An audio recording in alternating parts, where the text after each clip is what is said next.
Hola! Hey guys, Here we are. Aftermath. Aftermath. We're tired. I'm tired. Yeah, actually I am too. It was kind of an exhausting weekend. And, It was. Everything was. I pushed myself a bit hard this Yeah. weekend. And I was busy. I drove back and forth in between Edmonton and St. Albert like 6 times. Yeah, I know, and Yeah. I did a lot of driving too. And I was really excited about this episode, like really revving me up. Oh, I know, totally. I know. I've been just like counting down all week. Like I've been so excited to see tonight's episode after the crazy mental machinations of last week. Do you think it was our tiredness that contributed to the ho-hum feeling of tonight, or was it the ho-hum feeling of tonight that's made us tired?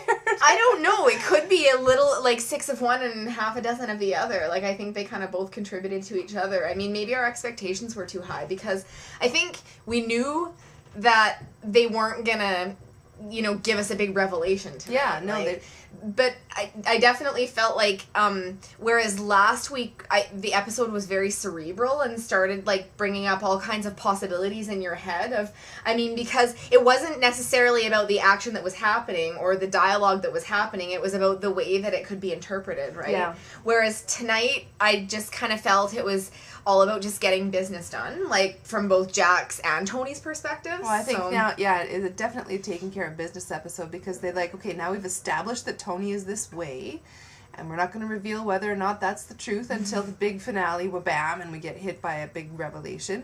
You just had to go through the motions now to execute what was established in the last couple episodes. So if the theory from last week is true, I don't think we're gonna get confirmation of it until the very end. Yeah. Right? So right now, basically what's happening is Tony's going according to his plan with Fake Lawyer and their group and doing whatever he's got to do to go along with that. Mm-hmm. And then Jack and Chloe are executing, and Renee are executing their side of things, which is, trying to identify any evidence that could be linked to this attack. So, I guess that brings us to a couple of points of discussion, and one of the first ones that you and I kind of noticed, we started talking about Jack, his performance, his state of mind right now. Yeah, because I believe your exact words were, and I quote, I'm getting really sick of Jack. Yeah, and then you said something along the lines of Jack's loud voice. I'm not too much a fan of. Oh, yeah, I was just saying I'm not really that big a fan of screaming in people's faces, Jack. That's right. Because we had that last week, like, with the whole Janice freak out, and that was actually very powerful because, for one, it was sort of the first inkling that Chloe has that there's something wrong with Jack. Second, it's basically like Jack fucking screaming like a psychopath in Janice's face of all other characters. Yeah, and then establishing and then the whole sort of like evocation of Palmer's name, and that was very powerful. But there was sort of like a mirror scene in tonight's episode where he was all up in the grill of that imam from the mosque. Yeah. Screaming at him and being all self-righteous and belligerent and like you said, because I think it was after that scene where you said that you were getting really sick of him and I was thinking the same thing. So. Do you know another point? This is a stupid little acting point, but when actors get mad. TV actors, they're always in a frame like this, right, from here to here, and they can get really mad and really agitated and carry all that emotion in this part of their bodies. Mm-hmm. But then it's kind of funny when a camera's out and you see an actor fully in the frame. I always watch their body to see if their whole body is invested in their emotion. Mm-hmm. And Jack or Kiefer was standing there on one hip, so one leg was straight and the other leg was kind of bent as he was relaxing and you weren't believing it, eh? No, because he was all mad from here up, and then from the bottom down, he's like, "I'm an actor," he's like, "I'm relaxing." Yeah, so you didn't feel like that commitment, eh? No, like I didn't that feel whole body, whole being commitment to the moment. Yeah, it wasn't coming from the ground. Yeah, up. I didn't either. It just sort of felt like Jack was screaming from his throat instead of from his stomach or his diaphragm or for his lungs, you know what I mean? Like his, like you said, his whole being wasn't invested in it. And I actually thought the way that scene was shot was really weird too. With the angles and that they were picking and the shadows that they were getting, and like Kiefer's nose looked really bizarre. Did you think that too? If he gets much closer to that imam, his noses are going to be poke out an eye or something. Yeah, I don't know. I just thought it was an awkward scene, and later on, you and I were talking a little bit about where Jack's head was, why they would have made that choice as far as where his character was going, and talking a little bit about Jack just finally being fried, and pushing that a little bit further. I made a point about how the apparent betrayal of Jack by Tony would have squashed Tony's ability, broken it for at least now. You mean Jack's ability? Jack's ability, yeah. Thank you. Yeah. To really trust that internal voice that he has, that thing that makes him think twice about what's apparent. The thing that makes him such a good field agent. Such a field agent. Yeah. That instinct. It's just an instinct. It's an instinct coupled with rational thought, coupled with picking up on subtle cues, plus his knowledge of the relationships that he's in, being able to read people, subtle cues, all that stuff, would have been completely thrown out the window and broken when Tony went ahead and threw this at him. And so now he's not responding to any of those cues anymore. No, it's just it's like autopilot. Like, you know, because like what you said, going beyond what's apparent, now it's just what's apparent. Like, I thought the line that was really telling from that, and I mentioned that upstairs while we were watching, was that, you know, Renee questions whether or not, you know, there's a possibility that this suspect, Alzarian, could be innocent, and Jack basically just completely writes that off, right? He's just like, so it's not even like that far a stretch to start thinking critically about this evidence that they've been seeing. Renee, I mean, it's simple rational thought. It's simply what you would do as an investigator.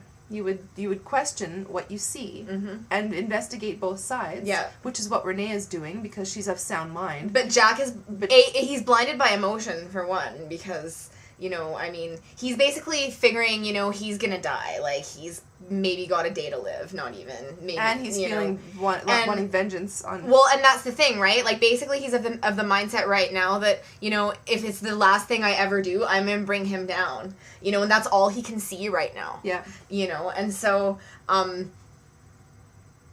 yeah, like, I think Walker is definitely being a little bit more objective, and as soon as Jack said that, like, and you know, I commented, like, it was the remark about how, you know, Renee said, well, the guy might be innocent, and then Jack said, well, he might not have known everything that was going on, he might not be implicated in anything that's happened, but he's not innocent. Like, innocent, no, I believe, is what he said. Yeah. And I said to you, I'm like, oh, really, Jack? Yeah, like, you know, because, of course, we know that the guy is, right? Yeah. But it just goes to show that, you know, I mean, for Jack to make an assumption like that, like, that's not really like him. It's not like him at all.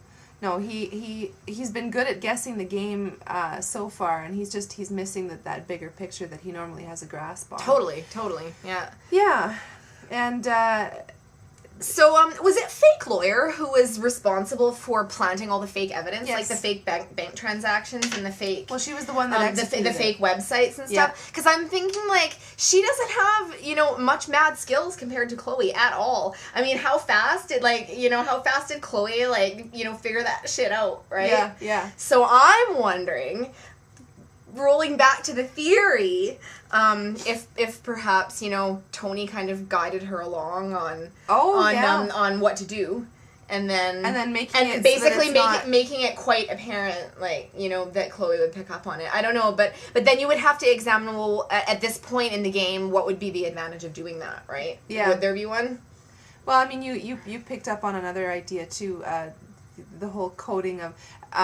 We were talking about the videotape. Yeah, the videotape that Tony made Alzarian record. That the message was. Yeah, Tony. I inferred. I mean, it wasn't explicitly stated, but I inferred that Tony was the one who had written the script that he wanted him to say. So perhaps, maybe. So we were thinking there might be a possibility that the video that he recorded contains maybe some kind of coded message, or some kind of word, something or that would some kind of word that might just make only, you know, somebody like Chloe who might pick up on something, say, from a previous mission or like an old case or something, right? Mm-hmm. You know, just an idea. But that, you know, that would work hand in hand with your idea about fake lawyer and her, you know, her lack of ability itself being a clue to Chloe about what's going on. You know, so if Tony were in charge of those two aspects of this, those would be... Like, that's kind of... Because, I mean, Tony isn't as good an analyst as Chloe is, but he's pretty damn good. I mean, he ran comm for how many years? You know, and I mean, he basically had her position in season 1, right? You know, he was like, I mean, he wasn't like the star hacker, like that was like Jamie and Milo or whatever, but I mean, you know, Tony has skills, let's just put it that way, right? Yeah. And he would have definitely done a better job, I think, covering his tracks if he was the one in charge of doing that than fake lawyer did. Yeah. So it leads me to wonder, well, why isn't he more concerned? Is he unconcerned if this is discovered, right? So, but I mean, maybe he's thinking, well, you'd have to be knowing to look for it in order for you to figure it out, right? Yeah. So I kind of want to go back and rewatch that whole progression of how that evidence went from point A to point B to point C, and you know, just kind of see if there might be anything to that. Yeah. Tony sure was cold. But remarkably cold. Well, he was, but I mean, at the same time, like, you know, actually the one thing I did think, like, when he was having that conversation with Alzarian, you know, about how if you do what I say, you and your brother are gonna get through this, blah, blah, blah, like, trying to be all sincere, it was really evocative to me of the scene between he and Jane Saunders in season 3. Right. When he's trying to convince her that if she goes with him, everything's gonna be all right. Yeah. And, you know, he promises and gives her his word, and, you know, I personally give you my word that I'll protect you, and it was evocative to me of that. You know, he's like tapping into the sensitive Tony, right? Like, you know, he needs this guy to believe that, like, there's a chance, you know, that they're gonna let his brother live, and I thought he did a good job. I mean, you know, with the whole thing about, well, we need him to tell the police. Well, he was blah, definitely blah, blah. the center of that whole scene, obviously, but But I mean, I think I was hoping for more out of tonight's episode in terms of clues about the theory and whether or not it's real. Yeah, little glimpses into... And I didn't see anything really obvious in that direction, but it's possible that they're dropping things in there that, you know, we have... Well, because they've been doing that all season, we will have yet to revel over later. Yeah. So... Yeah, because they've done a good job of doing things that we sort of notice but kind of discount or don't notice until later. Upon retrospect, that's when we notice it. So maybe there's stuff here that we're just not picking up on. Before we leave the whole Tony Jack FBI stuff and move on to the Olivia stuff, like the scene between Jack and Chloe where they sort they sort of talk about his mortality. I thought Marilyn Raiska really tapped into something in that scene that I haven't seen from her before. Yeah, you know. Yeah, and I just thinking how. Watching her face, the thing that was going through my mind was how much has she been through. She was really great at expressing not only grief but tremendous fatigue. All the loss, all of the change, all of the tragedy she's had to look at and witness and be a part of. It seemed to all be present in that scene. Yeah, absolutely, I agree. Yeah. So beautiful, tender moment, very honestly played by the both of them. And I think that happens when Jack is in a room with a character when Kiefer is playing off of somebody where there's history there. For sure. On a character level and a colleague level, like as actors too. Yeah, for sure. Yeah. For sure. Yeah, so I guess we can, you know, kind of wrap up that whole thing because there wasn't really a lot to chew on in terms of, like, you know, Tony. He's just getting down to business, getting the job done. You know, same with Jack. Yeah. You know, I think we kind of covered all the main points and that stuff. That was really, aside from those moments that we were talking about, it was mostly plot development at this point. Like, I was impressed with, like, how menacing Tony could be. I know. You know, like, especially that forehead thing he was doing, and his eyes were deep and dark. And that character is definitely tapped into something, but I just love how the fact that, like, it still really is the same character, like, down to all the little nuances, the looks, the inflections, the all rights and the expressions and the inflections and the body language and the way the character carries himself, and, like, all of that is still the same.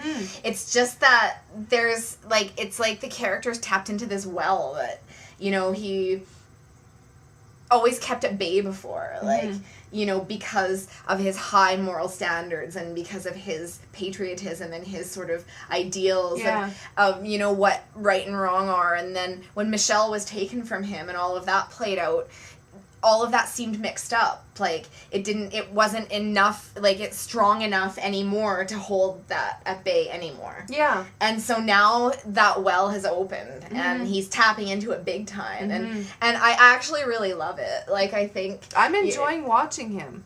Really. I completely am there with you. I know a few people that are really enjoying Tony's apparent badness. Well, I'm enjoying bad Tony, but I also definitely still believe that there's more to it than meets the eye. I mean, I don't think that this is all we're going to get out of this. Like, whether the theory is partially true, fully true, or not true at all, like, I do think there's still another level or another layer yet to be peeled back on this whole Tony thing. Yeah, I think so too. So, I mean, I'm still supporting the theory because nothing happened tonight to explicitly refute it. Yeah. So, I mean, still going on that track, but we didn't really get a lot of new information or evidence. No. So yeah. Okay, so let's move on to the Olivia stuff and Hodge's death. Intense. Yeah, very intense. I guess this is the big twist that the promos were, you know, promoting much of a twist this week. really, but they were saying this episode is supposed to reveal a big twist. So if that was it, okay. Yeah, I wouldn't really call it a twist, really. It's not really. No, I think we all knew Hodge's time was coming. It was just a matter of how and when. It's a complication for sure. Yeah. And it has deep implications for Olivia. So we were thinking that there's a number of different theories of, like, how this happened. Because, I mean, it seemed pretty evident that Olivia never transferred the funds. Yeah. She never paid the assassin. And she got explicit confirmation that when the stuff was transferred, then he would execute. Yes. Haha. And yeah, we thought that was really clever how the buttons were like cancel, execute, because it was like real nice dramatic irony, you know? Yeah. Because it worked in the metaphorical sense and in the literal sense. Yeah. So but I mean, to her, and I think both the assassin seemed very professional. He wouldn't. He wouldn't have done it if he hadn't had the cash. So who did it? So either Collier paid the assassin to go through with the job because he's trying to remove Olivia from the destroy her, you know. Or it was an assassination attempt by the group against Hodges because perhaps they have somebody working on the inside who informed him that he was not in fact dead. Or a really far out theory is that Pierce did it. Yeah. Do you think that's possible? We were kind of sitting there rolling that one around. And we rolled it around for a while, and basically the conclusion that we came to is that if Pierce... Well, did you agree with me on that? Like... Oh, yeah. Yeah, okay. Because Pierce's function in this whole series has been the absolutely infallible lawyer with a heart of gold who is... I'm really tired right now.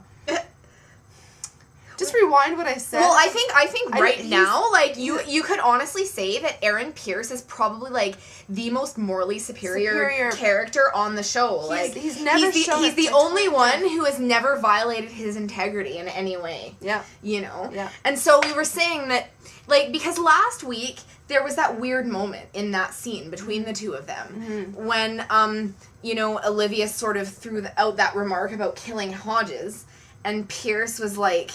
It almost looked like he actually considered it for a second. Yeah. And that was a very weird beat. And then, even tonight, like, he kept giving her these looks, and I wasn't sure what they meant. Yeah. And then, you know, but anyway, Do you know what? I feel like that beat in the office there was more him noticing the depth of her passion. Was she going to go through with this or not? I don't think he would have ever taken that. Do you think if she had explicitly asked him to kill Hodges, that he would have done it? Well, I don't know. See, that's what I was saying earlier. Sorry, this is earlier upstairs, not earlier here. Yeah. But that if Pierce did actually do it, he would have had to have had some kind of motive, like from his own personal conscience, that would at least partially drive him to that place, because I don't think that the depth of his loyalty to Olivia at this point in time would be sufficient to motivate him to do it. There's not enough there. No. There would have been maybe for Martha. So there would have had to have been some kind of, yeah, exactly, like thing in his head where, you know, it's like transference of his anger against Charles and that's Logan what I was trying to think onto Hodges, right? And this yeah. sort of like he doesn't want to stand for another evil person getting away with murder.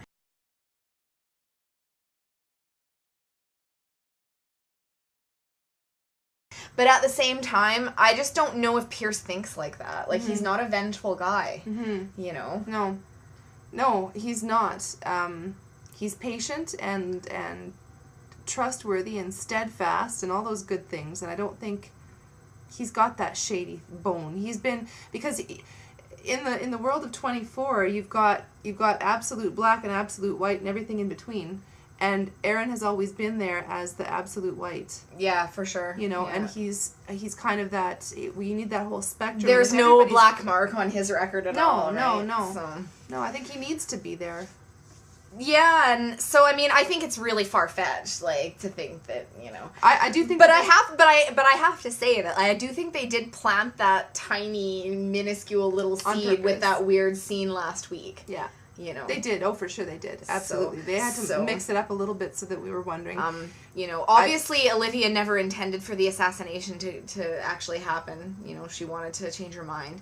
So I'm thinking right now, like, the best bet is probably Collier. Like, he is out to get her for some reason. Yeah, well, I mean, Olivia's maybe he's even, you know, planning to leverage the evidence against her to get something else. Yeah, you know? I mean, she's been painted right now as a character who has done a lot of questionable, ambitious things out of passion in her past.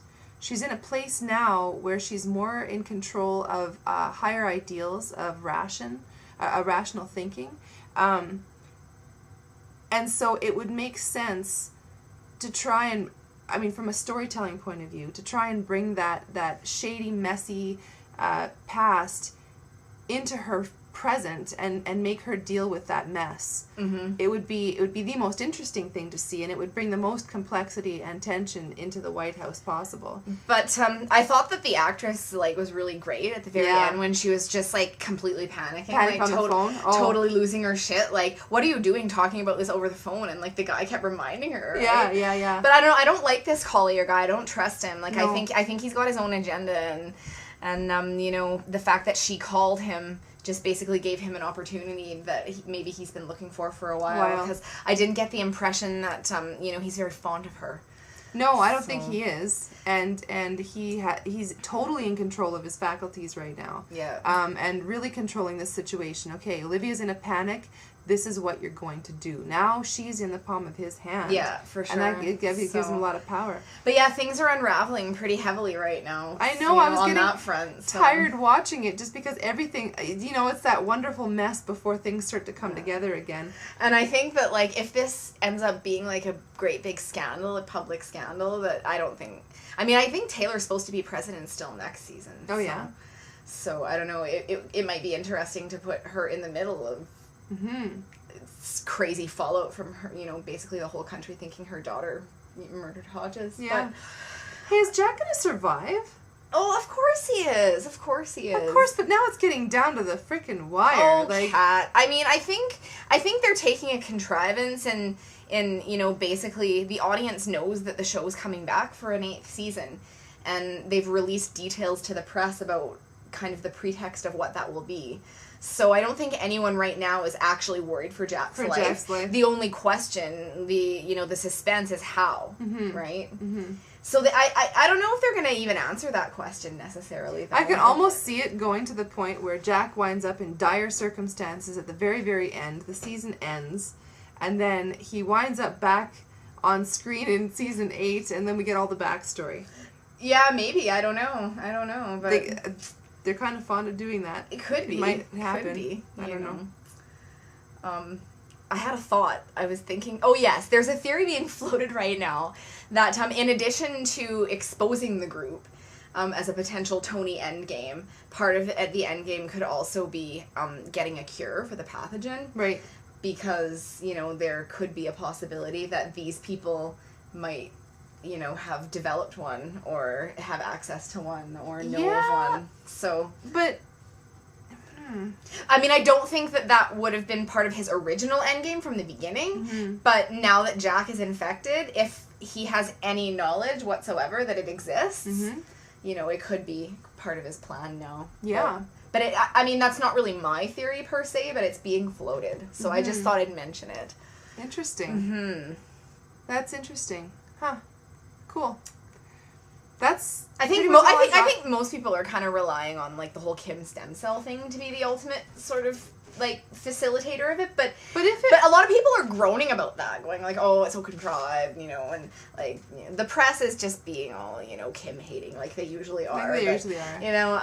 But that could be another possible sort of answer to that quandary about how Jack's gonna survive. Wouldn't that be interesting though, to take Kim out of the picture like that and perhaps. Like, I don't think she's done with the season yet. I think she'll be back still yet. But it's interesting that she hasn't been in the last 2 episodes. Well, because yeah. I was sort of under the impression that once she came back, she was sort of there for the rest of the time. Yeah. And obviously that's proving not to be the case. So. Oh, yeah, what did you think about Jack's little kind of, like, apology attempt to mend fences with Janice? Like, oh, yeah. Kind of like... Do you know what? I actually really liked the fact that we saw finally the not scream in your face Jack for a moment, coming back down to reality, being tender for a moment. The exhaustion was apparent and his vulnerability was apparent there. Yeah. And I think that hit Janice harder than anything else could have. Oh, yeah. Yeah, and so I don't know, I like that scene. Well, see, I mean, I liked it too. I just thought, like, that's a better strategy, Jack. Like, acknowledge that the other person has valid points. Yeah. And then actually explain your point of view in a convincing way, as opposed to just, like, screaming in somebody's face. You know? Like a psycho. Yeah. Oh, yeah. Anyway. Oh, and I did pick up on the line in the car when the imam was talking to him about turning to God and forgiving himself. Oh, I knew you would, yeah. Yeah, and then about how he said he gave up on that a long time ago. Yeah, that was a great line, wasn't it? Because I think it really sort of taps into a lot of stuff people have been saying since the season started about Jack and his state of mind and where he's at vis-a-vis ends justifying means and collateral damage and torture and all of that stuff, you know? And was he saying that he's given up on feeling guilt entirely? Yeah, I don't know. Like, but I mean, I think that's what one of the bigger criticisms about the character has been. Is just like, well, how can he be okay with what he's done? Like, after everything he's done, like, how can he be okay with it? He's surrendered his conscience. Like, is it, I mean, like, how could anybody just, write off the things they've done if they've done the things he's done? But I think, he kind of came to a point in his life where maybe he didn't forgive himself, but he reached a point of acceptance. Like, this is who I am, this is my life, this is what I've done, and I can't change that. So I'm gonna, just dispense with any ideas of contrition or forgiving myself or justifying it, and just accept it, And I think that's kind of been his attitude from the beginning. Yeah. From moment one in the Senate hearing, when he's basically says, I'm not going to sit here and say that I regret the decisions that I've made. Yeah. I just think it added a nice level of roundness to his state of mind regarding that particular point, regarding his mental state, the conscience issue. I really appreciated the way they put that verbally. So it was a nice moment. I think it gave us some insight into what was going on inside Jack, and just there were a couple of little gems in that episode, and then the rest was kind of. But it was like the mood swings were so all over the place with the character. Like, he couldn't pick a state of mind for this episode to be in and stick with it. Yeah, it was like he's like outraged Jack, and then he's all like, oh, introspective, contrite, calm, nice. Maybe that's the, I don't know, the medication. That's a disease working its way through. Everything, everywhere up in the air. I don't know, like the screaming in people's faces like a psychopath 2 episodes in a row was a little much for me. It was. I just thought, you know, they're really, really working that. Yeah, like, and it's like, don't bang me over the head with it. I'm not an idiot. Even Kiefer feels that way because he wasn't putting all of himself into it. I didn't think so either. No. I didn't think so either. But but anyway, on that note, I guess it's about time to wrap it up. I don't have much more to add. No. Just wait until next week, you know. See where things go from there. They're probably going to start ramping up a little bit more next week, I hope. So. Yeah, I hope so. And I hope... I'm not going to say anymore. I'm just going to wait until next week. Yeah. We'll just leave it at that. Yeah. All right. Good night, everybody. Good night, guys.